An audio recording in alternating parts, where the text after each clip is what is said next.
Assalamu alaikum everyone and welcome to the second lecture of English 2. My name is Abdul Hafiz and today we are going to start a new topic, and that topic is about being sensitive to your audience's needs. So this lecture is for the second semester students.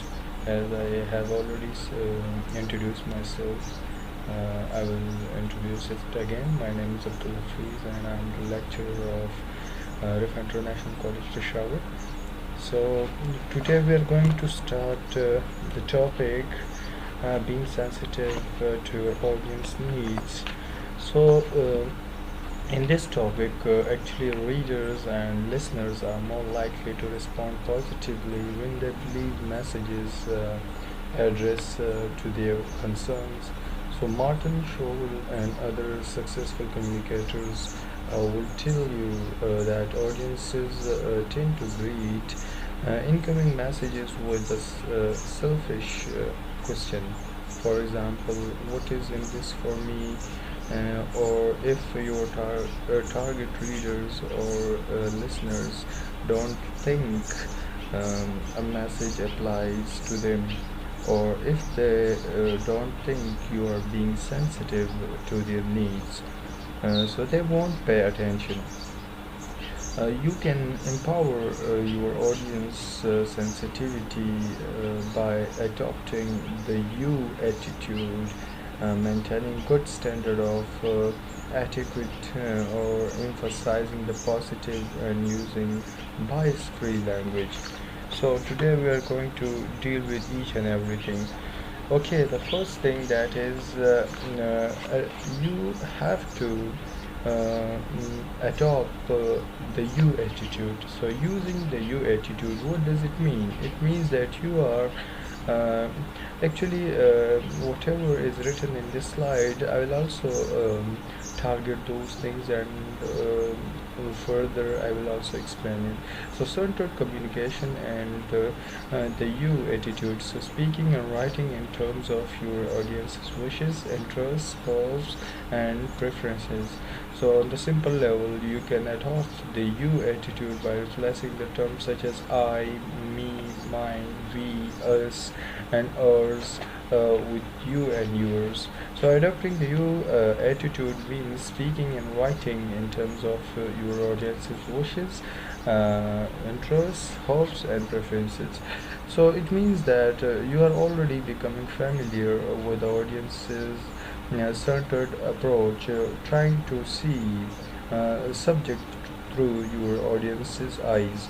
So now you can actually, so you want to project this approach in your messages by adopting the you attitude, and that is by speaking and writing in terms of your audience's wishes, interests, or preferences.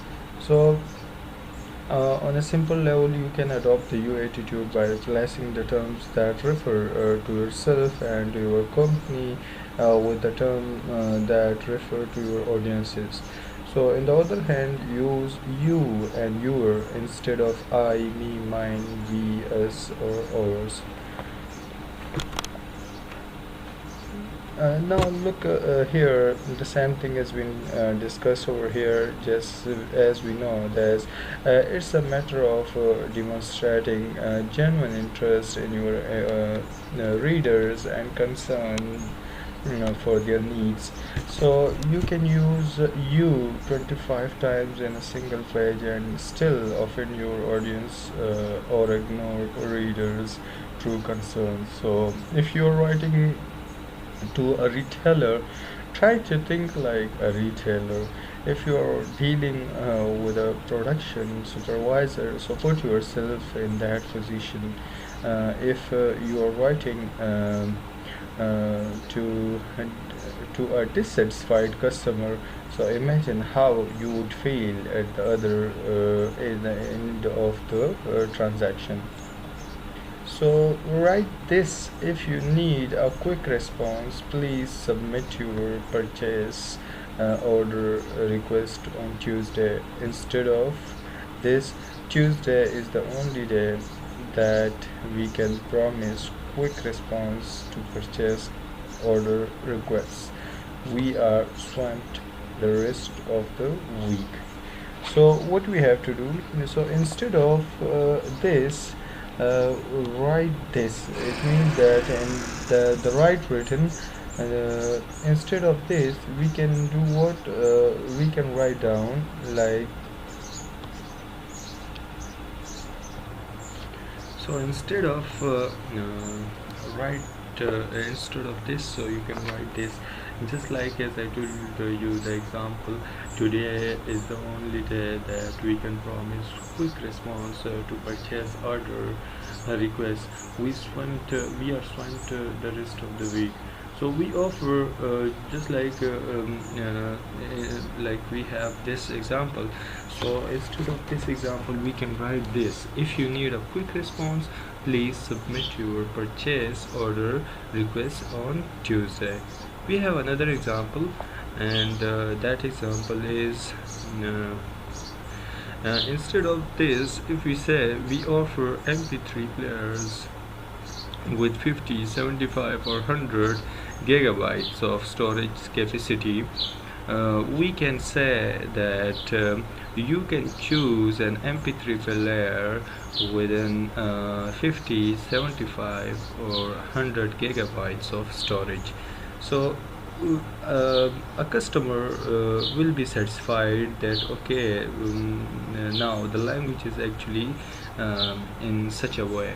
So if we look at here, if we look specifically, so we actually see something very different, and that is that of course you have the occasions and when you are entirely appropriate to write or speak from your perspective.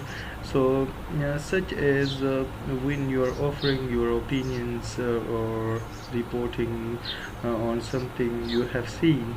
So however, when even in those instances, make sure you focus on you focus on your readers, or specifically the reader's needs. So also be aware that on some occasions it is better to avoid using you, particularly if doing so will sound overly authoritative or accusing. So instead of this, if we say you failed to deliver the customer's order on time, so we can write this: the customer didn't receive the order on time. So instead of this we can use such kind of examples. So in some cultures it is improper to single out one person's achievements because the whole team is responsible for the outcome. In that case, using the pronoun we or our, when you, so your audience are part of the same team would be more appropriate. If we look at in the next slide, here, avoid using you and your when doing so makes you sound dictatorially or makes someone feel guilty, so it goes against to your organization style. Maintaining standards of etiquette.